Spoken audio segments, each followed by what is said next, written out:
Perdón, que ahí vuelvo a la diapositiva. Ahí está, ¿no?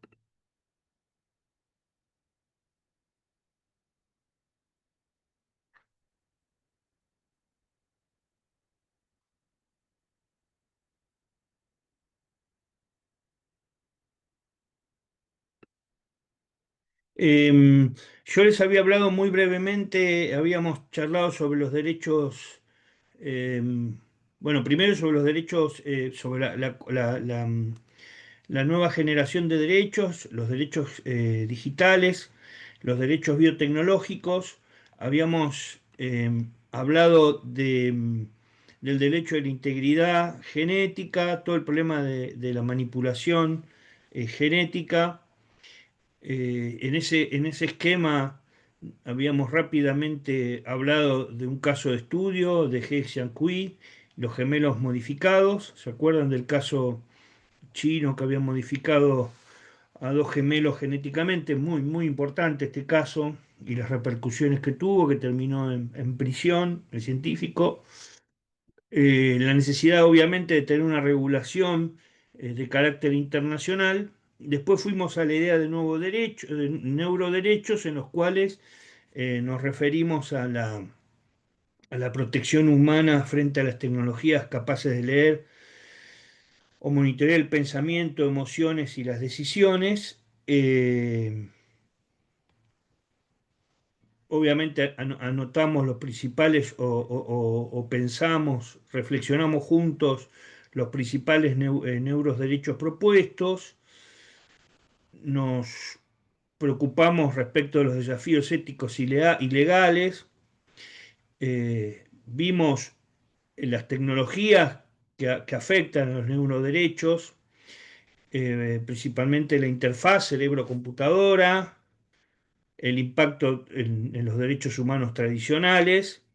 Hablamos del derecho a la privacidad, la autonomía personal, eh, la privacidad mental y la autonomía cognitiva. Y después analizamos el caso de Neuralink de Elon Musk. Vimos un poco cómo funcionaba esta situación, que en principio Neuralink, ¿se acuerdan, colegas, que era una especie de experimento o de propuesta científica para mejorar determinadas circunstancias o determinados trastornos eh, físicos? Las aplicaciones potenciales y los impactos que tenía toda esta tecnología o esta propuesta, y obviamente, como siempre, los problemas o las cuestiones que nos traen este tipo de avance en cuanto a la ética, la seguridad y la accesibilidad. Y después nos fuimos a un ejemplo de legislación positiva, que yo les decía que es uno de los pocos ejemplos que hay en el mundo, de nuestros hermanos chilenos, con su ley de neuroderechos. Hicimos un análisis de cómo ellos definen los neuroderechos, eh, principalmente teniendo en cuenta estas cuatro cuestiones: el derecho a la privacidad mental, el derecho a la libre voluntad, el derecho a la no discriminación y el derecho a la integridad mental. Y después vimos un poco los componentes específicos de esta ley que nos trae un gran impacto, como decíamos, y- y problemas éticos, legales hacia el futuro, en el cual, en general, todas estas cuestiones están atravesadas por los mismos desafíos, pero principalmente yo quiero destacar, antes de pasar a la parte final, digamos, de esta presentación, eh, eh, uno de los principales desafíos es em, la desigualdad entre quien puede acceder a este tipo de tecnología o a este tipo de cura o a este tipo de procedimientos y los que no lo pueden hacer, ¿no? Entonces, ahí se nos plantea la posibilidad cierta de qué tipo de universalidad tiene este tipo de derechos, ¿no? En esta línea de reflexión, y con esto quiero ir como a la parte final del tema de biotecnología, como de bioderechos, quería charlar brevemente sobre el derecho a la salud y la biotecnología, y en ese contexto traer un caso, que es el caso Sohelsma, eh, principalmente empezando o compartiendo con ustedes una reflexión en el cual el derecho a la salud, eh, en el contexto biotecnológico, de la introducción de una tecnología nueva, implica obviamente la protección a los abusos y al uso de la tecnología en la medicina, como la medicina personalizada, la terapia génica de mejora de genes y otros tratamientos de carácter avanzado, ¿no? Eh, esto- Estos tratamientos biotecnológicos eh, plantean, eh, plantean la posibilidad de curar aún lo que podemos llamar algún tipo de enfermedades que hasta ahora eran incurables o extremadamente costosos. Y esto plantea cómo garantizar, vuelvo a repetir, el acceso equitativo a este tipo de tecnología. Eh, un ejemplo es este. El medicamento Zolgensma es un medicamento que para la atrofia muscular espinal, ¿eh? Aquellas personas que están invalidadas de todo tipo de movimiento, eh, y en este caso, el medicamento este tiene un valor de 2.100.000 dólares por dosis. ¿Mm?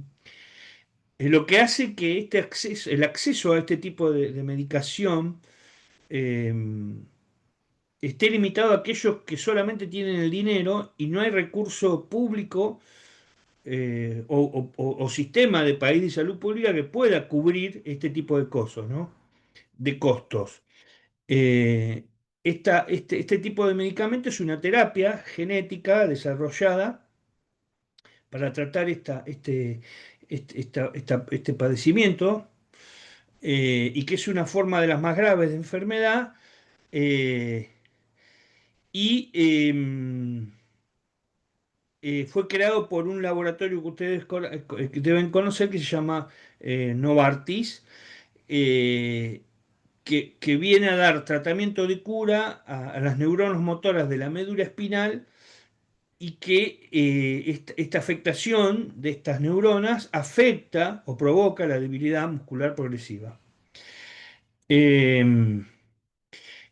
Esta enfermedad que viene a dar el medicamento eh, se debe a una mutación de un gen, el SN1, que es crucial para la producción de una proteína, y que esta proteína, al no existir, no permite que las neuronas del movimiento se desarrollen, por lo tanto nos impiden el movimiento, y estas neuronas se degeneran y conducen a una parálisis muscular progresiva, y en algunos casos hasta antes de los 2 años de nacido el niño o la niña con este padecimiento. Eh, la característica del caso, yo lo analizo en tres estadios, ¿no? Uno, como les decía, el costo del costo de Zolgensma.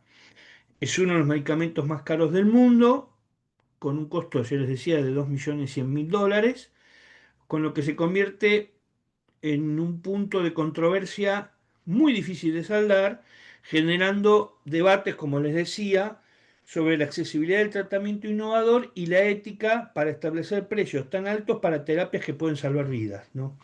¿Hasta dónde la medicina o las medicinas prepagas o el Estado tiene que hacer frente al costo de un medicamento que realmente puede ser eficaz? Eh, Obviamente, los ensayos clínicos mostraron, bueno, obviamente esto fue aprobado por la Administración de Alimentos y Medicamentos de Estados Unidos, la FDA, eh, y esta aprobación demostró que el medicamento es un medicamento eficaz. Eh, Obviamente, estos niños tratados con Sogelma mostraron mejoras en el desarrollo motor, con capacidad de levantar la cabeza, sentarse sin apoyo e inclusive caminar. O sea que es un medicamento efectivo. ¿Mm? Ahora, eh, esto trae, como les decía, debates éticos y legales, ¿no? Em, Mismo tema. Accesibilidad y desigualdad. ¿Cómo garantizar que personas o países de bajos ingresos puedan acceder a tratamientos tan costosos? Primero, gran pregunta. Ustedes saben que es un tema central en el debate sobre lo que llamamos la justicia social y el acceso a la salud. Segundo punto, el riesgo del monopolio y precio excesivo. La farmacéutica, Novartis, la conocen, la habrán escuchado hablar, gran farmacéutica a nivel mundial, al tener la exclusividad del medicamento, ha sido criticada por fijar un precio exorbitante, que se podría ver como una forma de aprovecharse del sistema de salud, tanto público como privado, ¿no? Y un tercer punto que por ahí escapa las consideraciones legales o las consideraciones que nosotros podemos tener acá, si bien los resultados iniciales del SOGESMA son muy prometedores, algunos expertos han señalado que aún no se dispone de datos suficientes sobre los efectos a largo plazo del medicamento, por lo que se sostiene o se pone en duda la posibilidad de mantener este tipo de tratamiento, sostenerlo a nivel global. Eh, por otro lado, ¿esto qué nos trae? Este elevado costo. Eh, Obviamente, demandas y litigios en varios países, varias familias con niños en esa condición han luchado por la cobertura del medicamento por parte de los sistemas de salud pública y seguros médicos y han planteado sobre la responsabilidad de los fabricantes en relación al precio y la accesibilidad de la medicación. Eh, En algunos países, y acá me refiero a lo que puede ser la acción internacional, el costo del medicamento ha sido cubierto por sistemas nacionales después de varias negociaciones con el laboratorio. eh, y sin embargo, en otros países, las familias han quedado a su libre albedrío, teniendo que hacer campañas solidarias a nivel nacional para poder enfrentarse a la decisión de acceder al precio tan costoso, ¿no? Esto obviamente que hace, que genera una disparidad entre la vanguardia de quién puede acceder y quién no. Eh, ¿Qué genera estas cuestiones, colegas? Un aspecto legal, bueno, obviamente, como les decía, eh, un debate ético sobre en torno al precio, sino que no solo al precio, sino a la ética de este tipo de terapias, en las cuales no solo está puesto, como ustedes se darán cuenta, o no solo está en conflicto el derecho de los pacientes, sino también es que está la propiedad de la medicación y las implicaciones a la genética que este tipo de medicación o de instrumentación pueden traernos. Y otra pregunta que surge es la propiedad intelectual, es la patente de este tipo de terapia. Eh, en este caso, el laboratorio Novartis tiene derecho sobre esta tecnología, lo que le otorga el control exclusivo de la medicación. Y esto eh, preocupa respecto al aspecto en el cual debemos analizar hasta cuándo la propiedad de medicamentos innovadores pueden afectar algunas terapias para salvar sus vidas, ¿no? Eh, Obviamente, poniendo en crisis, por un lado, el derecho a la salud o el derecho de los pacientes y por otro lado, un valor que parece olvidado en el mundo actual, que es la justicia distributiva, ¿no? Si nosotros podemos aplicar justicia distributiva en la propiedad de un medicamento que salva vidas y que da una salida a a un determinado sector que posee un determinado padecimiento, ¿no? Em, yo creo que este tratamiento es un ejemplo claro de los desafíos que este tipo de derechos biotecnológicos nos trae en términos de accesibilidad y de equidad, em, y si realmente esto es posible que tenga algún tipo de regulación de carácter internacional. Pero por otro lado, no sé si ustedes coincidirán conmigo, no desaliente la inversión privada o la inversión de los laboratorios en cuanto a la posibilidad de explorar nuevas medicaciones con nuevas curas para determinadas herramientas, eh, que por otro lado debería garantizarse la accesibilidad a quienes la necesitan. Pero bueno, esto es un debate tensional, si quieren llamarlo, entre el derecho de patentes, el derecho a la salud, el derecho a la vida muchas veces, ¿no? No sé si coinciden con eso, ¿no?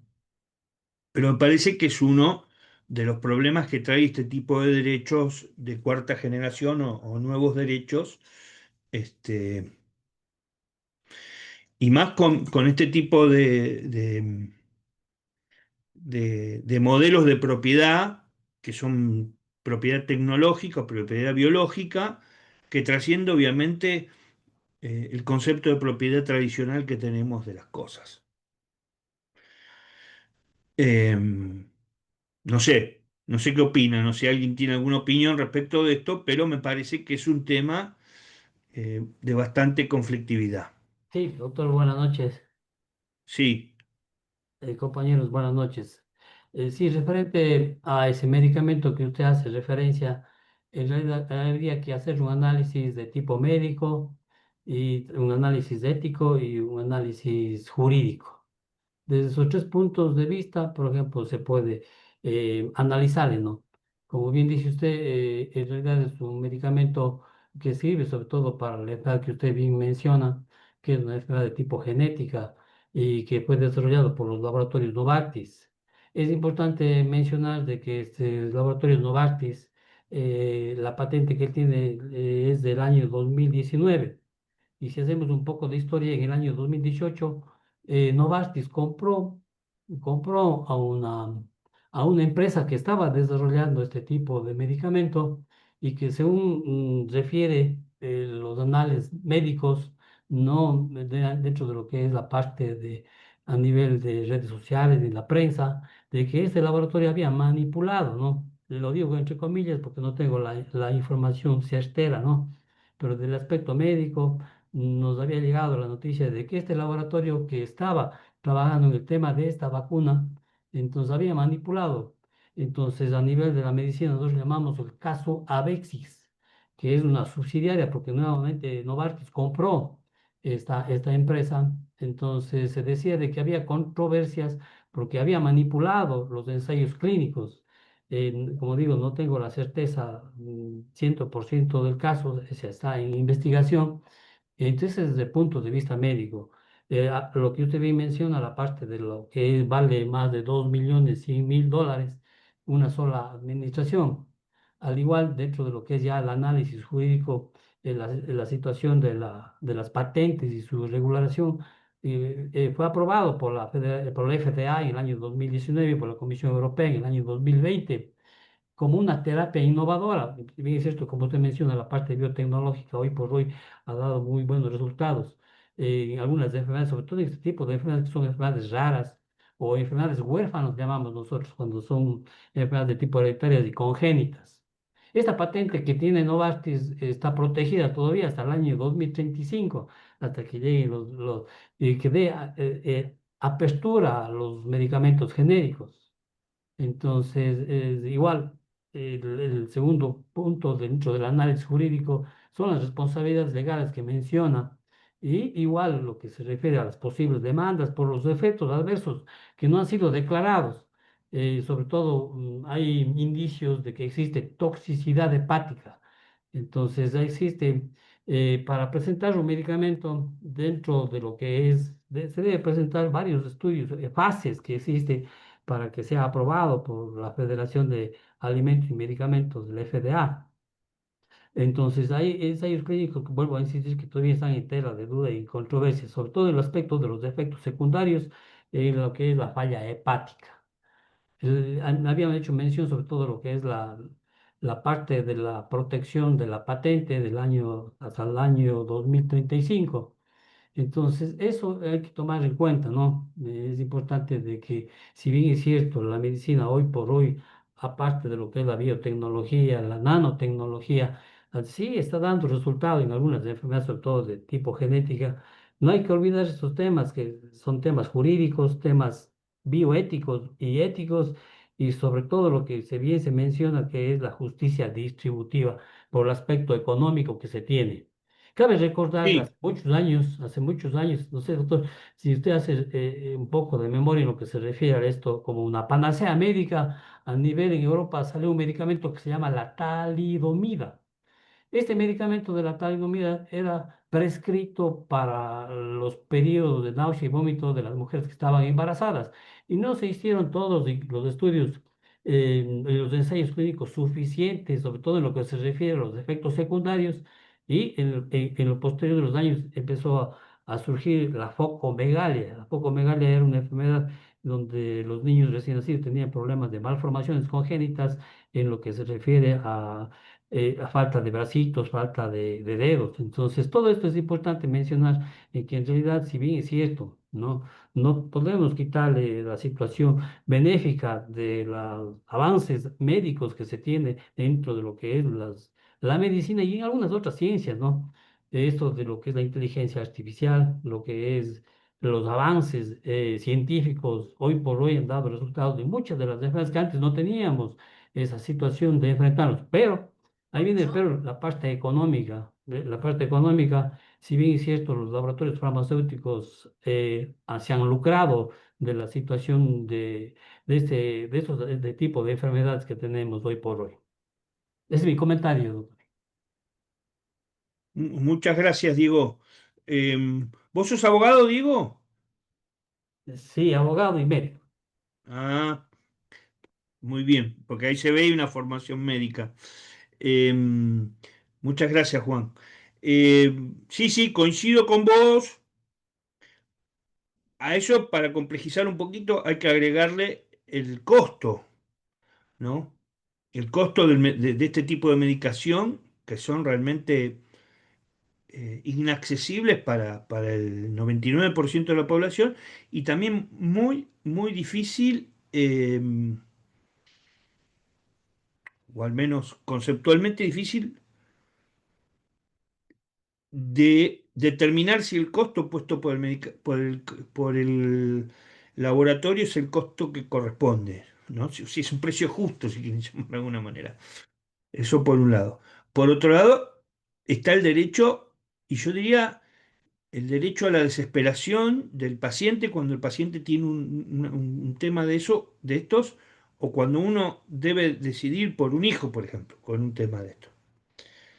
Tercero, en países donde tenemos una seguridad pública, no sé cómo es en Ecuador, nosotros tenemos una seguridad pública que con nuestras cuestiones económicas tiene fallas, pero nosotros la tenemos, y el Estado garantiza determinados medicamentos, lo mismo que lo que llamamos medicina privada, y esto a veces da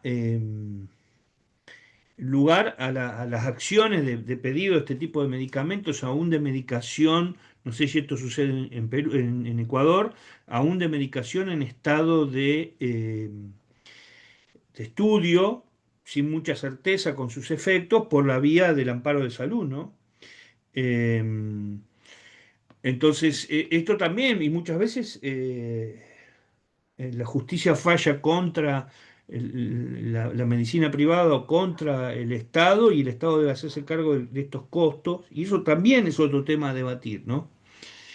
Entonces, bueno, me parece que este tipo de cuestiones, a la cual le voy a sumar una última complejidad antes de abandonar el tema, eh, debe ser analizado desde muchos aspectos, ¿no? Como bien lo dijo Juan Diego, desde el derecho a la propiedad, desde el derecho a la patente, desde el derecho a la accesibilidad, del derecho a la salud. Son temas interesantes porque nos pone en tensión varios derechos, eh, y principalmente cuando estas cuestiones llevan o caen al conocimiento de la justicia, y la justicia debe resolver, o a nosotros nos caen o nos vienen a consultar como profesionales, ¿no? Eh, y dicho esto, como para terminar con este bloque de derechos, derechos biotecnológicos, quería hacer alguna última referencia a lo que vamos a llamar la biotecnología y salud reproductiva, eh, principalmente partiendo de la base que la biotecnología ha mejorado la salud reproductiva mediante el uso muchas veces de técnicas novedosas que hacen que determinado grupo, que determinadas personas que no podían concebir, lo puedan hacer. Por ejemplo, la fertilización in vitro. Hay una muy buena película por ahí dando vueltas sobre los, el grupo médico que hizo la primera fertilización in vitro en Inglaterra, ¿no? No sé, el diagnóstico genético implantacional, donde se puede preimplantar, y sin embargo, esto nos lleva a preguntarnos si este tipo de técnica puede dar lugar a lo que nosotros podemos conceptualizar en lo que podría ser una selección genética o una eugenesia, en el sentido de seleccionar características del embrión, como el género o como la inteligencia, eh, y nos plantea la cuestión hasta qué punto debemos permitir a los padres influir en la tecnología genética de los hijos, ¿no? Eh, y esta intervención puede abrir la puerta de una nueva forma de eugenesia, donde se favorecen ciertos rasgos sobre otros. Eh, entonces acá me aparece otro tema, eh, que sería el derecho del embrión. Si el embrión tiene derecho, eh, y hasta dónde estos derechos llegan, ¿no? Eh, y un ejemplo de esto es la selección de embriones mediante diagnósticos, que permite implantar embriones para evitar enfermedades hereditarias. Em, y vuelvo a repetir, y este tipo de técnica puede extenderse a la posibilidad de elegir alguna característica física o intelectual, lo que plantea dilemas éticos sobre los límites de la intervención humana en la reproducción. Eh, y acá viene la gran pregunta, ¿no?, que quiero compartir con ustedes, es dónde debemos trazar el límite del avance científico y el respeto por la dignidad humana. Eh, y esto sería una pregunta para un seminario, podemos hacer un seminario sobre esta cuestión, hasta dónde debemos llegar, hasta dónde podemos manipular. En este sentido, decir que es la selección genética de embriones. eh, Implica, en principio, la utilización de tecnología avanzada para analizar el material genético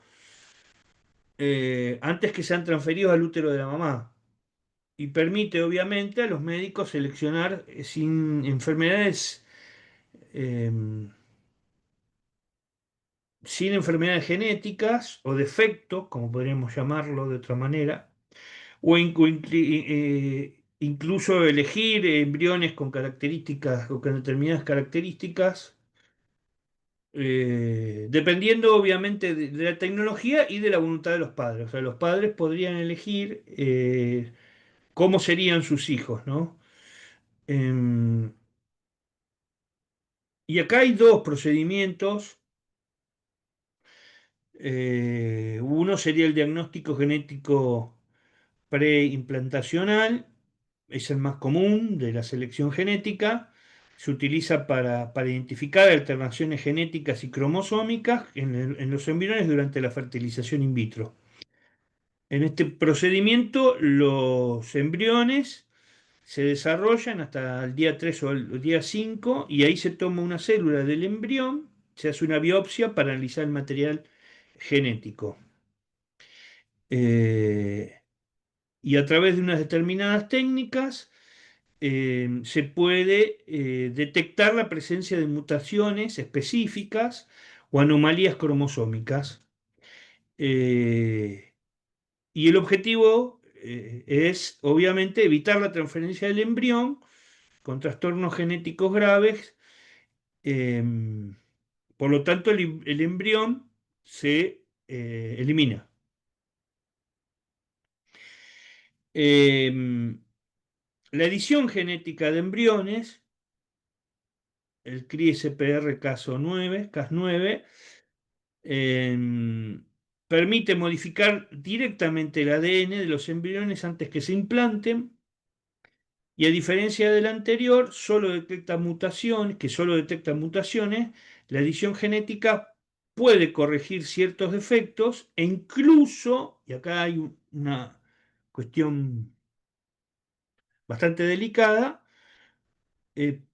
eh, puede o permitir agregar características deseadas. Como por ejemplo, podríamos ser resistentes a cierta enfermedad. Em, Y esto abre obviamente a cambios genéticos más amplios, no solo de mejorar una condición, sino de mejorar la vida en sí de la persona o darle unas características determinadas.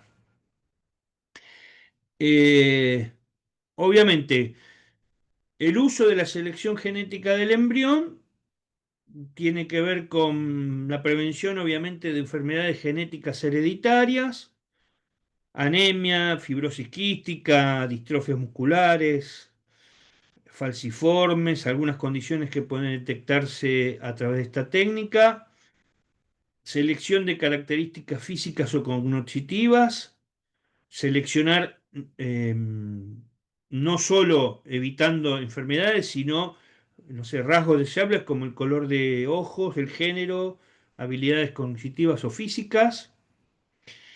eh, el mejoramiento de la salud general del embarazo, favorecen un embarazo más saludable, con una mayor resistencia a infecciones.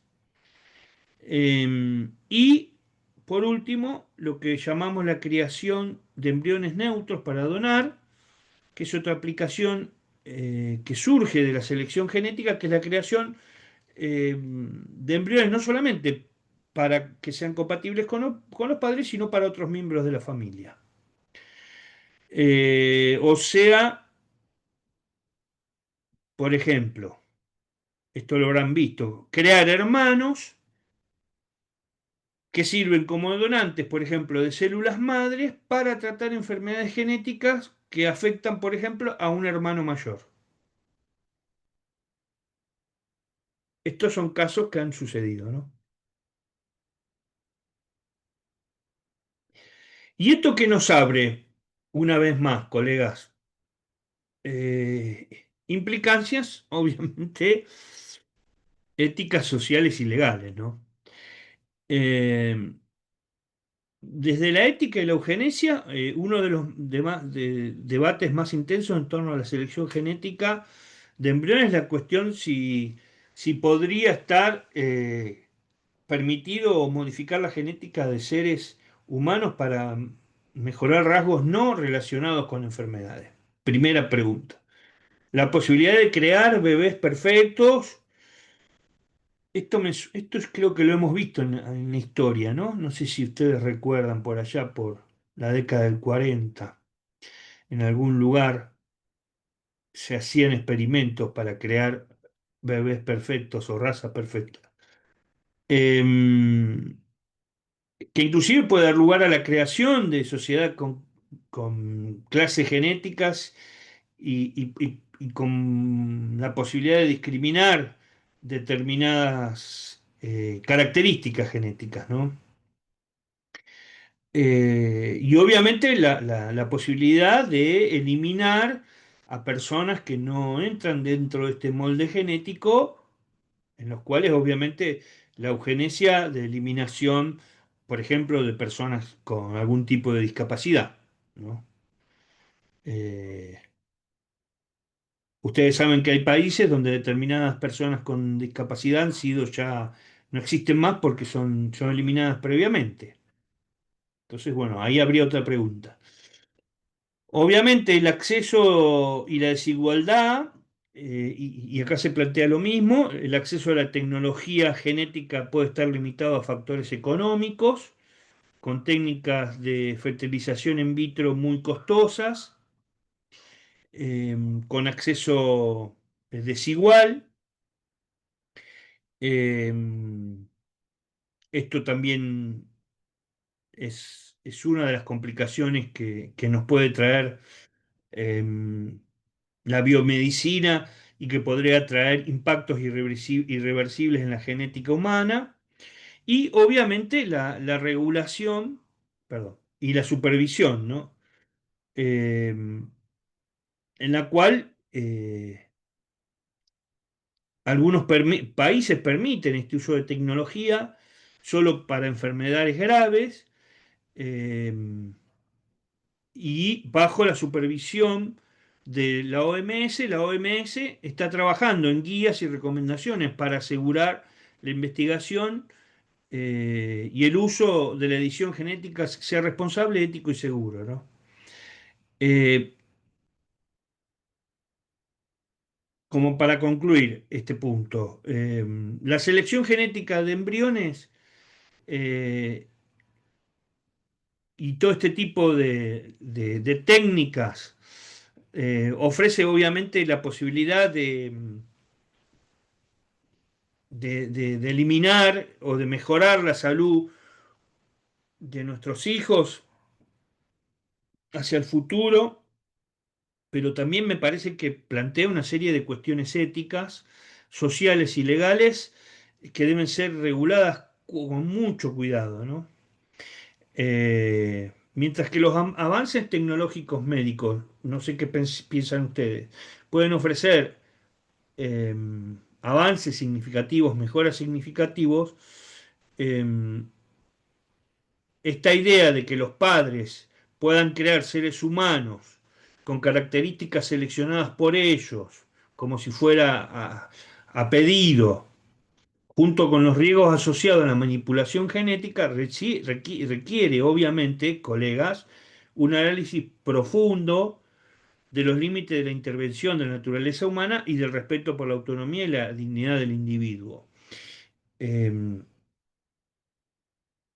Acá, ¿qué les propongo? Les propongo ver, en todo caso, qué legislación tienen o por dónde está Ecuador en este tipo de cuestión, dejo de compartir porque voy a poner otro.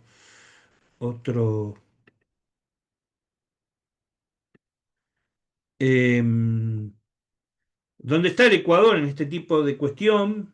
Si hay legislación, si no hay legislación. Esto podría ser parte de un trabajo o de un debate.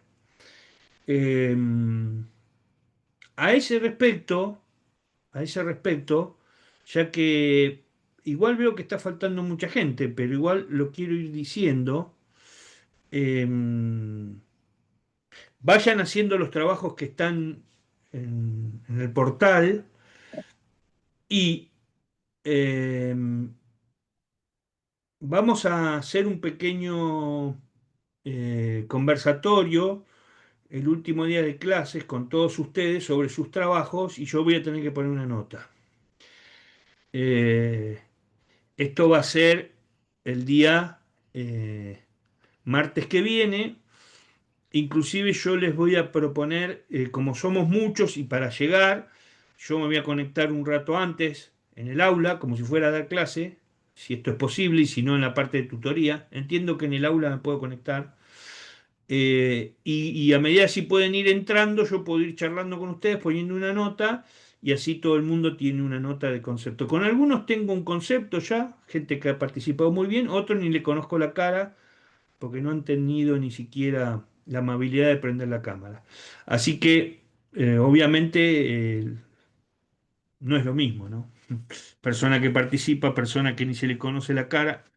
Así que esto sería un poco la temática que vamos a seguir, más allá de los trabajos y de las preguntas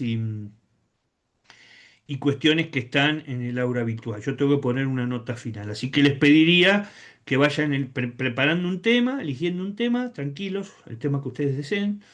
Y en una muy breve exposición, no más de 3 4 minutos, yo con eso pongo una nota más el concepto que tengo de algunos. ¿Mm? Así que eso sería un poco la cuestión de cómo seguiríamos, porque ya la semana que viene, aunque les parezca mentira, termina el módulo, entonces pasó rápido. Así que quería esto, ahora tuve contacto con las autoridades. Sí, Jen, Buenos días, doctor. Buenos días, compañeros. Disculpe que le sí. interrumpa. Respecto a la exposición que tenemos programada para el día para este martes que viene. No, en- no mañana, ¿eh? no, para la siguiente semana. El ¿Será último que día. Yo tengo última ya, el clase, último día? la última clase es el martes que viene. Este no, No, mañana no, la otra semana. ya. Es respecto a cualquier tema elegido, ¿verdad? O Sí, por respecto al supuesto. trabajo final. Por supuesto, de alguno de los temas que hemos visto, algún tema en especial, por ejemplo, esto que les acabo de decir. Yo le acabo de hacer un planteo. Un tema podría ser, bueno, en Ecuador hay una ley que plantea este tema, protege por ejemplo, digo. O sea, no específicamente tiene que ser un tema, eh, repetir algo que haya Exacto. dicho yo, esto quiero decir. Puede ser un tema que se derive dentro del contexto de lo que fuimos hablando de los derechos humanos y de los pactos que vamos a hablar y de la política criminal, que ustedes pueden dar. Puede ser un caso también. Ah, ya, porque, por ejemplo, también teníamos el último trabajo académico que dice elaborar un ensayo sobre el impacto de la delincuencia organizada en los derechos. O sea, no es Esos necesario que se base la exposición en ese tema, sino en cualquiera que sea nuestra elección. sí, por supuesto. Eso es Ay, ese trabajo lo tienen que hacer, digamos. ay, Esa es otra cuestión. Yo digo el trabajo final, ujú, pueden tomar cualquiera, me parece que es más fácil, cualquiera. Esto es una maestría, yo creo que me baso en la responsabilidad de ustedes. Somos toda gente grande, nadie está acá porque no, lo manda el papá o la mamá.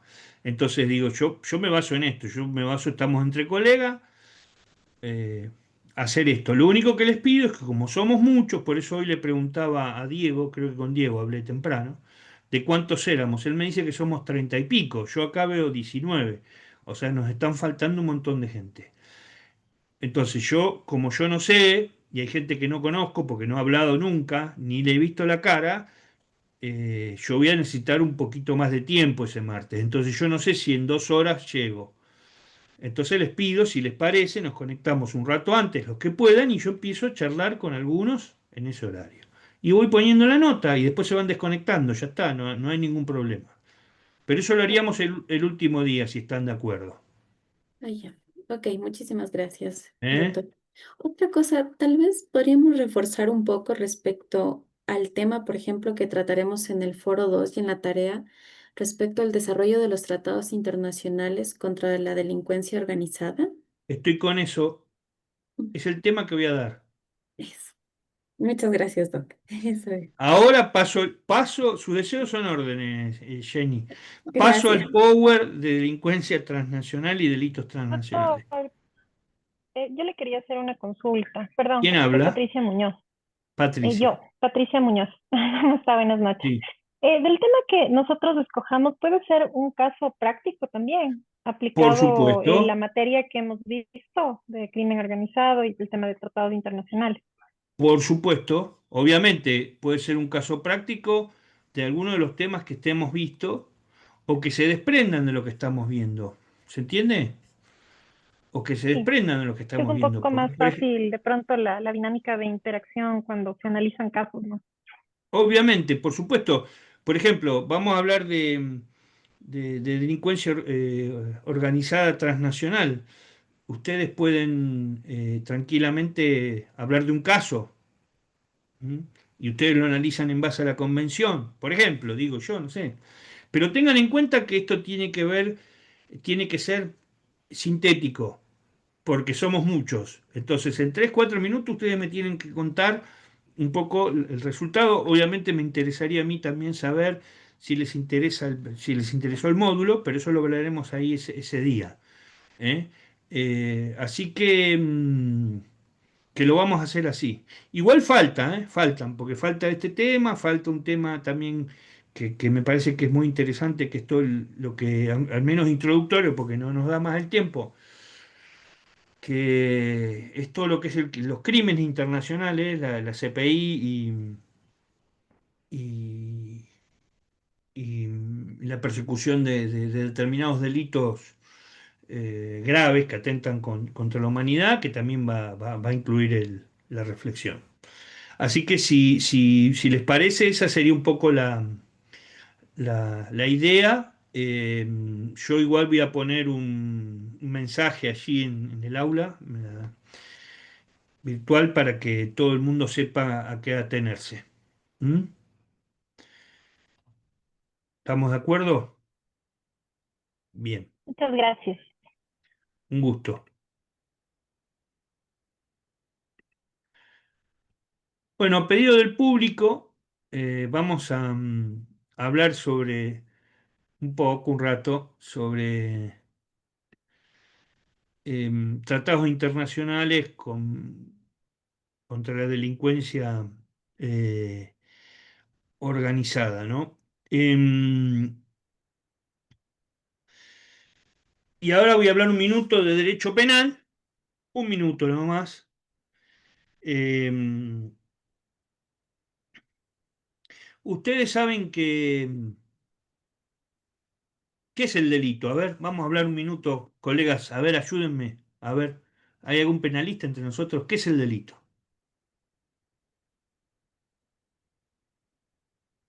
Sin miedo, vamos.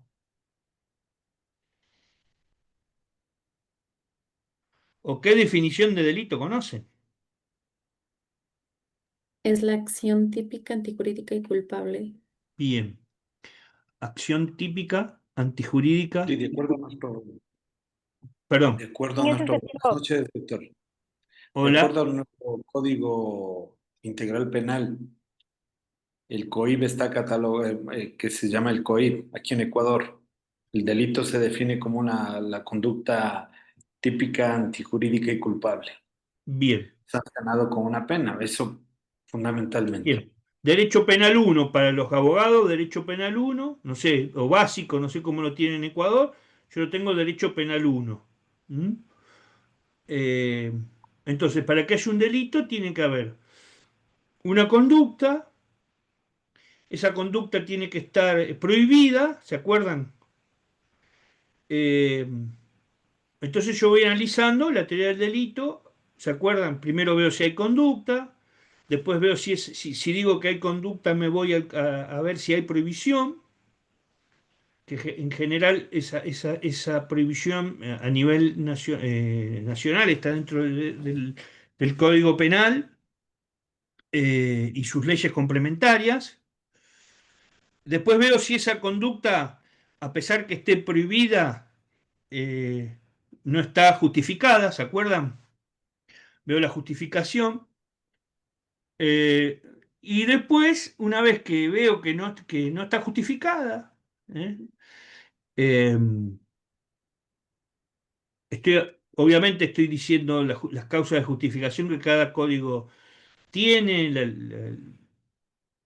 la- la legítima defensa, el cumplimiento del deber, la obediencia debida, cada país lo tiene, ¿no? No está justificada. Eh, Analizo si hay culpabilidad, o sea, si pudo comprender la persona que hacía esto. ¿Se acuerdan? Eso es lo básico. Y si no hay culpabilidad y hay peligrosidad o hay riesgo, tendremos un injusto penal, no tendremos un delito y podemos aplicar una medida de seguridad y no una pena. Y después vemos si yo tengo el delito, tengo la conducta, eh, tengo el delito, tengo la conducta, tengo la posibilidad de la pena. Listo, ya está. Ahí tengo derecho penal uno básico, ahí tengo un delito. ¿Y cómo aparece entonces esta teoría a nivel internacional? ¿Cómo aparece el delito internacional? Indudablemente que el desarrollo del concepto del delito internacional nos hace proyectar conceptualmente la teoría del delito, alejándola de nuestro concepto local, ¿m? Y poniéndolo en el contexto internacional con el escenario internacional. Por lo tanto, tendremos que ver en esta lógica que van a aparecer conductas que se van a desarrollar ya no en el ámbito territorial de un país, sino que van a afectar el intercriminis, como se dice en nuestra jerga cerrada de los abogados, a nivel internacional, con tipos internacionales que van a prohibir ese tipo de conducta y sanciones y eh, poder punitivo expresado a través de la pena que tengan que ver con este origen, ¿no? Entonces, ¿qué quise decir con esto? Lo que quiero decir es que cuando yo hable de delitos transnacionales o del derecho transnacional o la persecución penal internacional, voy a trasladar el mismo concepto de lo que nosotros entendemos por conducta comisiva delictual, abandonando el contexto local, yéndome al contexto internacional. No hay diferenciación. O sea, ¿qué quiero decir con esto? La teoría clásica del derecho penal es la misma, pero aplicada en un contexto donde el intercrímenes atraviesa la frontera o atraviesa el continente. ¿Mm? Eh, Punto uno, pues si no, no se entiende esta posibilidad, ¿no? Y obviamente con la existencia de un poder punitivo ordenado desde alguna manera, desde lo internacional, eh, yo diría en principio con una delegación a los estados nacionales en la persecución de este tipo de delitos. ¿Mm? Digo, más allá de las organizaciones, si quieren llamar policiales internacionales, como puede ser la Interpol, en la persecución, digo, la efectividad concreta de este tipo de delitos, en principio, está en los estados nacionales. ¿Mm? Eh, la primera instrumento que quiero traerles es este, que es la Convención de Palermo. Eh, esta convención, mm, saben que surge, ¿saben por qué surge esta convención? ¿Alguien sabe por qué aparece la convención de Palermo? ¿Saben dónde queda Palermo? Vamos al revés. ¿Saben dónde queda Palermo? En Italia. Bueno, es la capital de Sicilia, Palermo. Entonces, esto tuvo que ver con eh, una preocupación creciente en los años 90 por la proliferancia de crímenes transnacionales, especialmente mafiosos. Italia impulsa la creación de esta convención, eh, por eso la Convención de Palermo, después del asesinato de dos jueces antimafia que uno deben conocer. Uno era Giovanni Falcone, no sé si se acuerdan de Giovanni Falcone, que le volaron el puente, mientras pasaba el puente le volaron el puente, y de Pablo Borsellino, ¿no? ¿Y qué trae esta convención como nuevo, ¿no? Primero, el objetivo principal de la convención, fomentar la cooperación internacional para eh, prevenir y combatir la delincuencia organizada, transnacional, y avanzar en una tipificación penal, ¿m? Poniendo principalmente en consideración eh, lo que pasaba en Italia en ese momento como disparador para la introducción de esta convención. Eh, los 80 y los 90 dieron como, ustedes lo conocen mejor que yo, eh, que aún hoy dura, el auge del narcotráfico, la trata de personas y el tráfico de armas a nivel internacional. eh, yo diría puesto en tres ejes. Una, las mafias italianas; dos, los cárteles latinoamericanos; y tres, las organizaciones del este europeo, demostrando que la delincuencia no es local, eh, y que actúan más allá de las fronteras locales, ¿no? De hecho, ustedes tienen un problema de delincuencia donde aparece al menos por lo que sé, por lo que leo, donde aparece una influencia extranjera o de una mafia extranjera. Nosotros hemos tenido, por ejemplo, ahora en Argentina, presencia de lo que se llama el Tren de Aragua, que es una mafia también, un grupo delictivo transnacional, venezolano en nuestras fronteras. O sea, podemos decir que el fenómeno delictivo ha dejado de ser... eh, sí, Jane. Justo eso le quería comentar que, por ejemplo, aquí en el Ecuador existe presencia del Tren de Aragua desde hace algunos años ya, solo que no sé por qué no se ha escuchado tanto dentro de Ecuador, cuando en realidad cuando migraron desde Venezuela, además de desplazar a los grupos de delincuencia organizada en Perú, también iba mucho de la mano con el tráfico de personas en Ecuador. Entonces, eso siento que también es importante acotar. Sí, y si yo no me equivoco, también, si yo no me equivoco, por la información que tengo, también tienen presencia de mafia albanesa. La Escuché mafia por ahí. albanesa también, ajá, Bueno, es otro, bueno, aliado también con el cartel de Jalisco.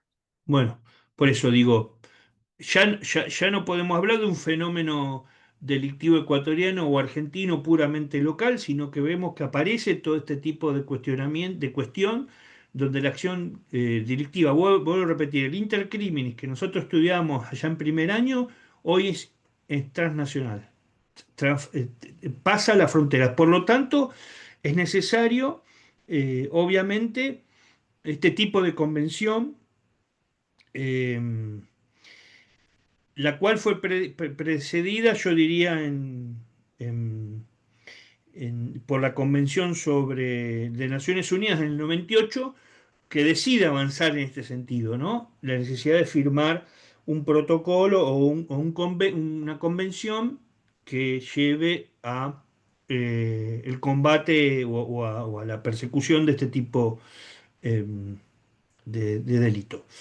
Em, Doctor, una consulta. Entonces, sí, podríamos decir que la Convención de Palermo es el convenio que establece las reglas para cómo llevar el proceso de los delitos transnacionales, o sea, cómo llevar una en principio, investigación. de determinados delitos transnacionales, podemos ver cuáles son. Ah, Ahora ya. los vamos a ver, porque tiene tres protocolos que yo voy a desarrollar. Pero en principio sí, de Ah, ya. determinados delitos, porque podemos haber otros delitos específicos. Pero en principio, de estos delitos que yo voy a decir. Primero el grupo, lo que vamos a llamar delito organizado, ¿eh? Ujú.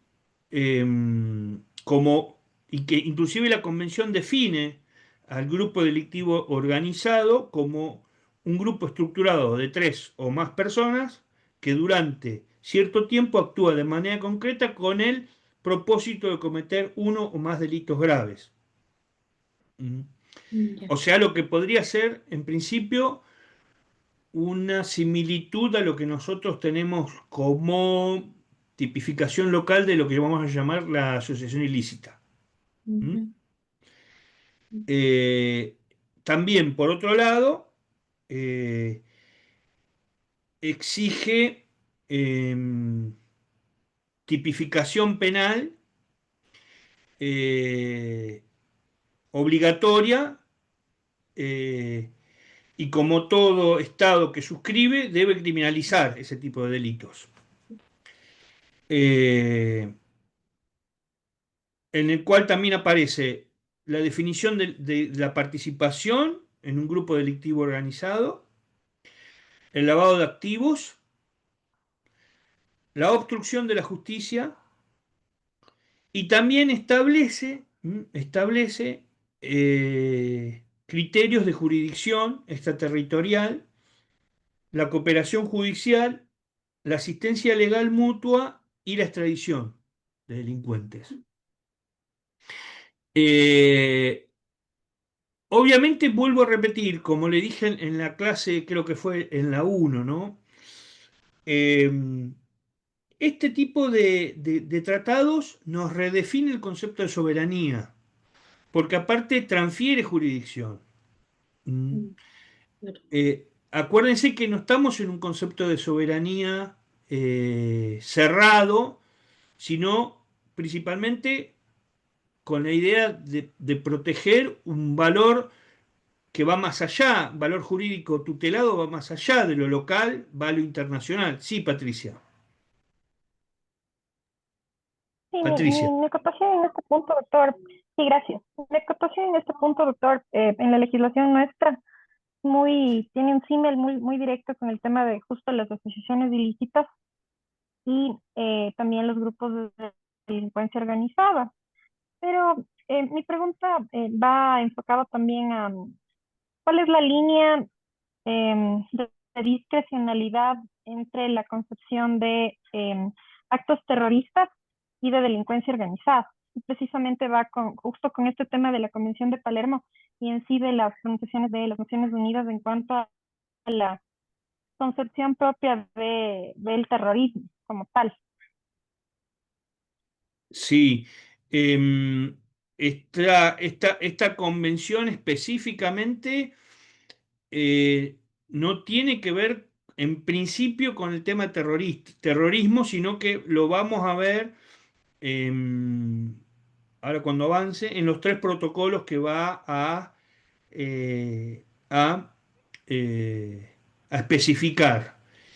Eh, lo que quiero decir es que este tipo de convención puede ser una llave cuando la tipificación del terrorismo específicamente no sea posible de determinar. ¿Se entiende? O sea, puede ser un tipo eh, legal específico, yo diría subsidiario, ¿Mm? Respecto de lo que vamos a conocer como terrorismo. ¿Se entiende? Sí, doctor. Gracias. ¿Mm? Em, el delito transnacional, obviamente, colegas, lo que quiero decir que es un delito mucho más amplio que sí, Vladimir, que la idea del terrorismo en sí. Sí, Lo que quería acotar, doctor, ya que me da la oportunidad, es que sí hay una diferencia grande entre terrorismo y delincuencia organizada. Pues el terrorismo opera con todos los medios que podrían parecer incluso al delincuencia organizada, pero tiene un objetivo político, o sea, tiene un objetivo de tomar el control del Estado para un cambio en la dirección del Estado. En cambio, la delincuencia organizada no tiene ese fin político, su fin es estrictamente la acumulación de riqueza, de la obtención de riqueza material, ¿no? No tiene, ni tiene ideología, ni tiene ideología política, me refiero, sino ni tampoco objetivo político. Simple, su objetivo es mucho más inmediato y mucho más enfocado, que es la obtención de ganancias, ¿no? Entonces, lo que hace la Convención de Palermo es regular los ámbitos de la lucha contra las organizaciones criminales, en ese sentido. Ahora, yo sí quisiera mencionar algo importante, doctor, porque en la práctica, al fin de cuentas, la sí, Convención de Palermo se ha logrado cambiar alguna forma, me parece que es una de las cosas más, en la práctica, lo más importante, que es la forma de la valoración de la prueba, para sí. establecer justamente condenas en el caso de delincuencia organizada, porque condenar a la delincuencia organizada es dificilísimo, ¿no? Usted incluso mencionaba de que esta convención nace en Palermo, producto de toda la mafia italiana, ¿no? Siciliana especialmente, en donde no era casi imposible condenar estos delitos cometidos por la mafia porque había ay, me olvido de los términos italianos, ¿no? Usted quizás se acuerda más de la omerta, creo que se llama, ¿no? En donde Tomarte nadie. el silencio, sí. Claro, nadie hablaba porque no solo lo mataban a él, sino a toda la familia, ¿no es cierto? Entonces era imposible obtener testimonios o obtener documentos de esas personas. Entonces se plantea una relativización. Yo me he dado cuenta de la valoración de la prueba, en donde de lo que hemos pasado a una valoración de la prueba muy objetiva, ¿no es cierto? Ahora la delincuencia organizada se sanciona, y yo lo he visto ya en las sentencias de la Corte Nacional de Justicia, en donde la valoración de la prueba es mucho más relativa. O sea, es más indiciaria. Y ese Mm. cambio estoy notando que viene desde la implementación de la Convención de Palermo, que justamente dice eso, ¿no? Porque es mucho más difícil condenar en estos casos de estructuras organizadas Sí, criminales, ¿no? sí. A ver, y acá me voy a poner en defensor en este sentido. Lo que nos trae este tipo de, de convenciones son lo que en derecho penal hablamos de lo que podemos conceptualizar como delito, como tipos penales abiertos o tipos penales en blanco, donde muchas veces queda la valoración de la aplicación. Esto tiene una arista de peligrosidad. ¿Mm? Acuérdense que si yo dejo el tipo abierto, eh, puedo cometer conductas que no estén tipificadas, por lo tanto la prevención general no se aplicaría y sería posible de tipificar en base a lo que cada juez decida. Tiene sus aristas, pero bueno, también sabemos que la penalización de este tipo de delitos no es fácil, porque como vos lo decís, hay una serie de cuestiones, de pactos, de redes intrincadas, de financiamiento, de pantallas, de complicaciones que, digamos, en lo que podría ser en la aplicación concreta del derecho penal clásico como tal, es un poco complicado desde el punto de vista de la tipificación. Por lo tanto, bueno, exige una complejidad en este sentido. Por supuesto que sí. ¿Mm? Eh, y nos da la posibilidad de introducir herramientas eh, donde, como ahí les decía, ¿no? La participación en un grupo delictivo organizado, lo que vamos a llamar el lavado de activos, la obstrucción de la justicia, nos trae la posibilidad de fomentar la extradición, la asistencia legal, eh, o sea, nos da la posibilidad de tener una idea clara de eh, sancionar esta conducta. Y vuelvo un minuto para atrás. Acordémonos que nosotros tenemos también convenciones específicas sobre el terrorismo de los 90, 90 y pico, 98, 99, creo que es. Hay una que es específicamente sobre atentados, otra sobre financiación, que no tiene que ver específicamente con esta convención. Lo que digo es que esta convención se puede aplicar subsidiariamente al fenómeno terrorista. A esto voy. Cuando no puedo probar lo que Vladimir bien nos dice y nos enseña, que es el objetivo político del terrorismo. ¿Mm? Porque, por ejemplo, digo, cuando el narco pasa a ser terrorismo, ¿dónde lo encuadro?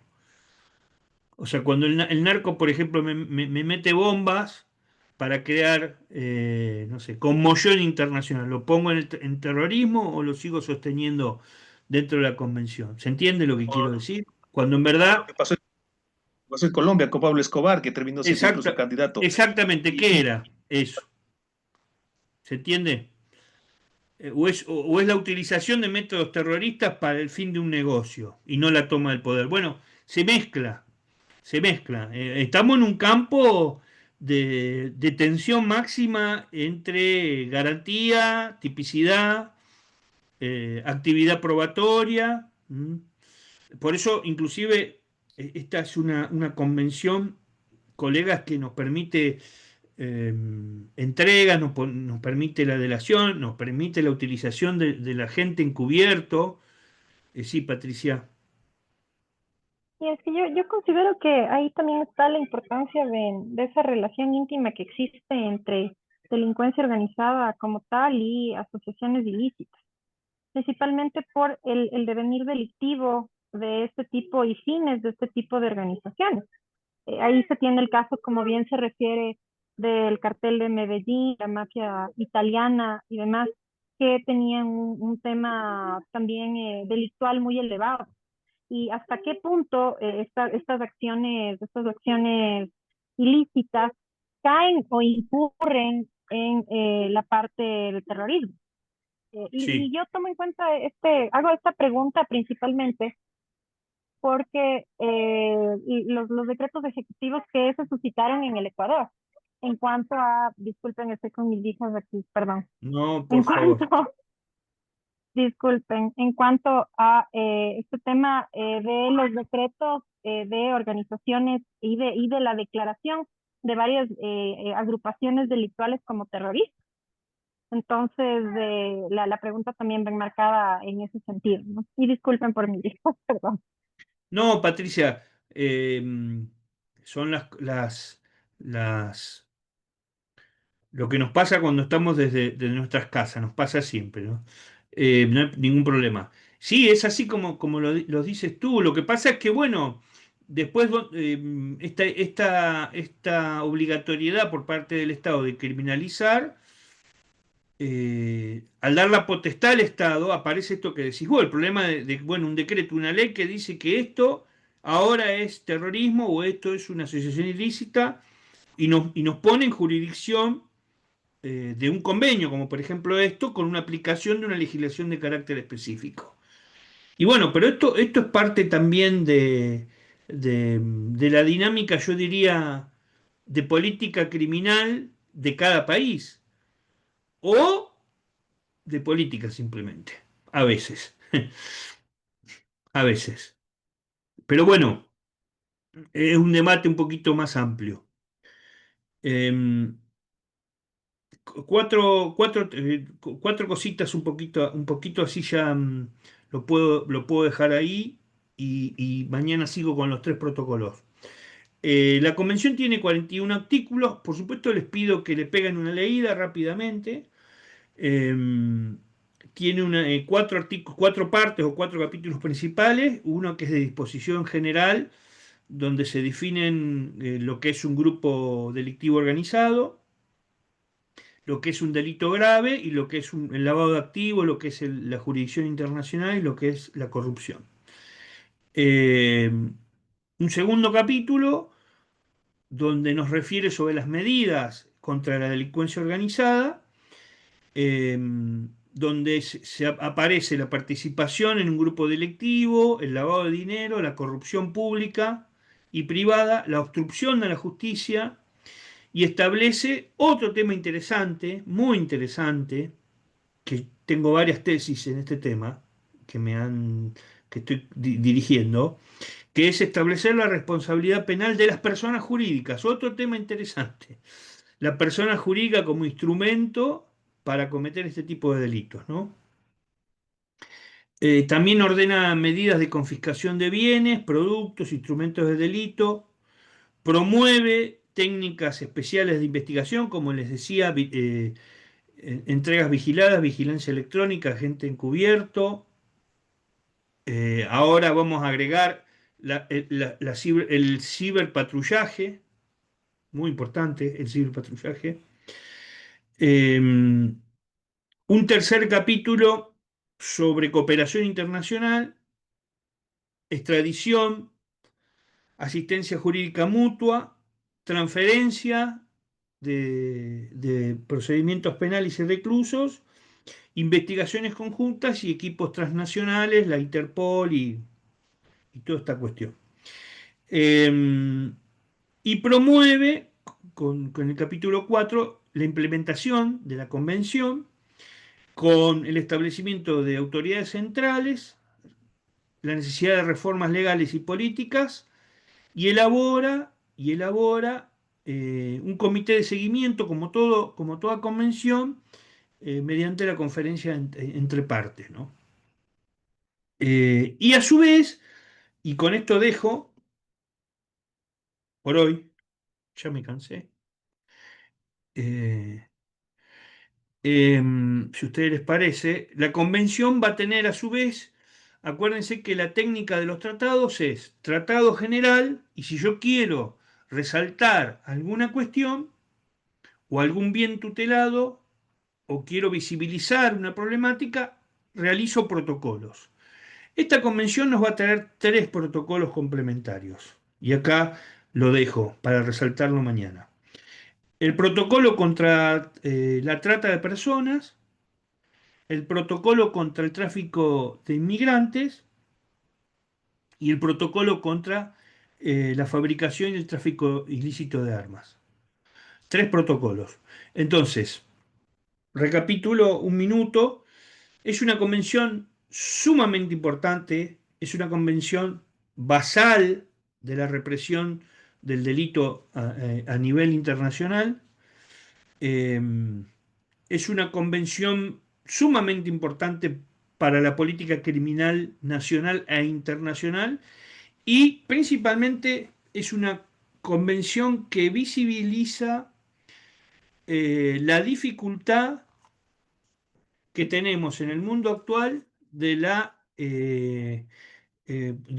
o la necesidad de una política criminal de carácter internacional, en la cual nosotros podamos, queridos y queridas colegas, determinar la posibilidad de penar o de punir conductas que trascienden lo local, en un mundo cada vez más complejo. Mm. Y por eso es importante no solo la cooperación en cuanto a lo que puede hacer la parte de la investigación, la detección del acto criminoso, sino también en la cooperación y en la forma de represión conjunta en la actividad de la justicia, ¿no? Es sumamente importante. Así que bueno, Vladimir nos quiere decir algo. Sí, solamente, disculpe, antes que se vaya, doctor, fíjese usted que la convención también, como vuelvo e insisto, no solamente en el delito de delincuencia organizada, sino también el de lavado de activos, influye en la cuestión de la valoración probatoria. Primeramente, que la tipificación en el COIP ecuatoriano es una perdón la expresión, pero es un berenjenal, decimos aquí, es un champús. Ya, es muy, intentaron hacerlo complejo, pero es completamente inleíble eso. Pero existe el caso, fíjese usted, o los compañeros han de recordar del caso de Daniel Salcedo, de la avioneta que se estrelló allá en Huaquillas, o creo que en la parte del Perú, o escapando del Perú. Se inició un juicio por lavado de activos de más o menos, estamos hablando de 18 millones de dólares, ¿no? Que es lo que le lograron encontrar a esta gente, ¿no? En primera instancia y en segunda instancia los absolvieron. Ellos tenían otros delitos, por eso no salieron de la cárcel, ¿no? Pero en primera instancia los absolvieron con el argumento de que la fiscalía no había probado de que los dineros que se les había encontrado eran de carácter ilícito.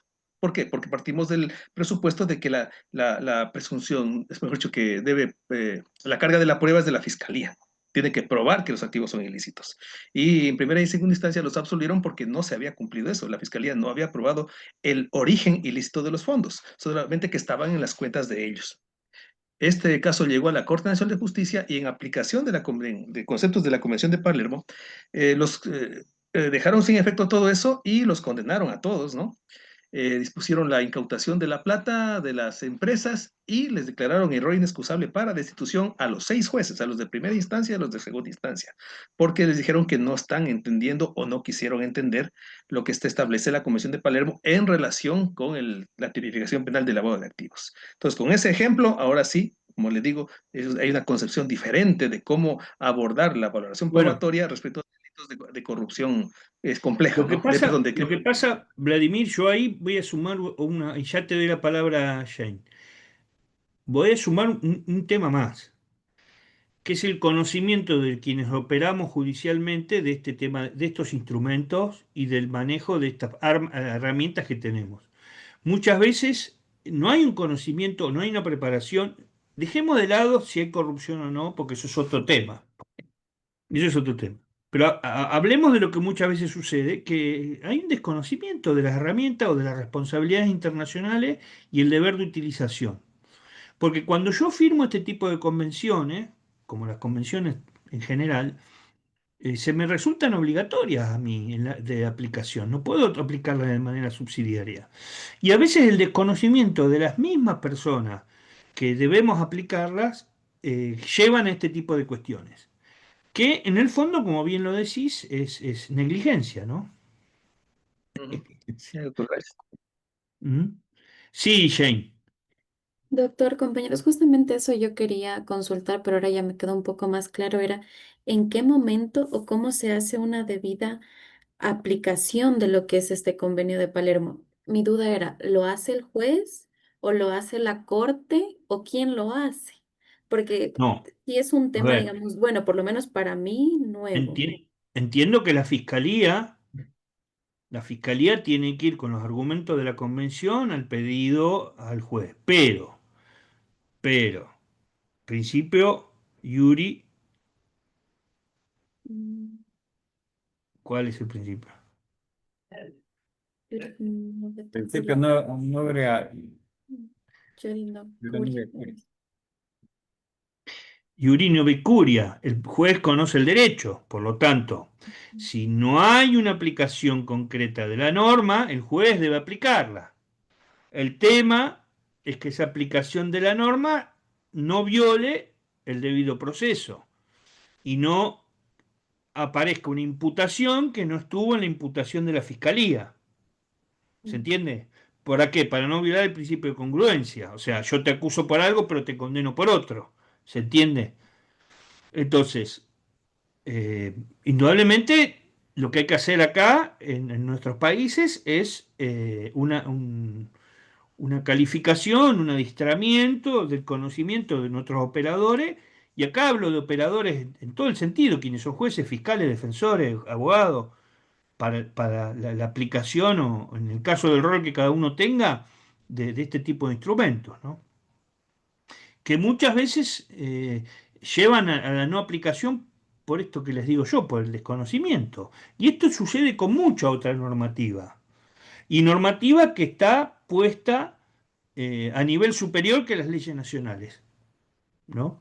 Entonces, bueno, es un desconocimiento importante del derecho, ¿no?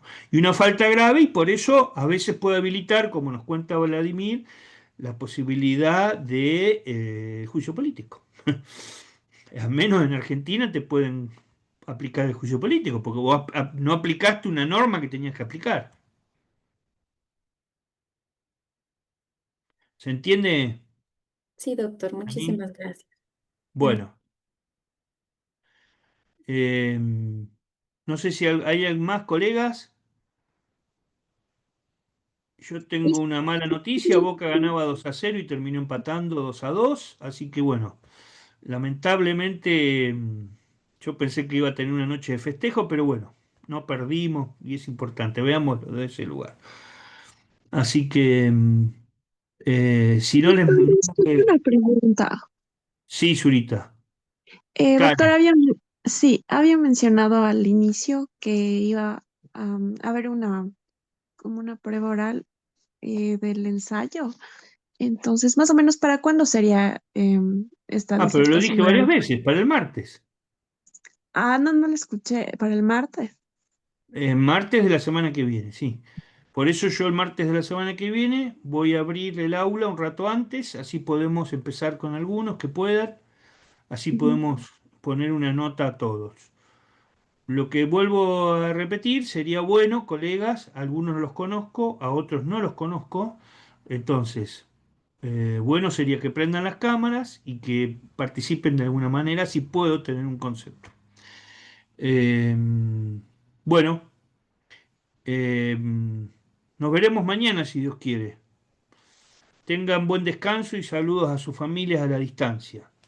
Gracias, Mañana, doctor. doctor. Buenas Gracias, noches con doctor. Una todos. buena Gracias, noche. doctor. Gracias, Compañeros, buenas doctor. noches. Buenas Gracias, noches. doctor. Una buena noche a Buenas todos. noches, compañeros. Hasta luego.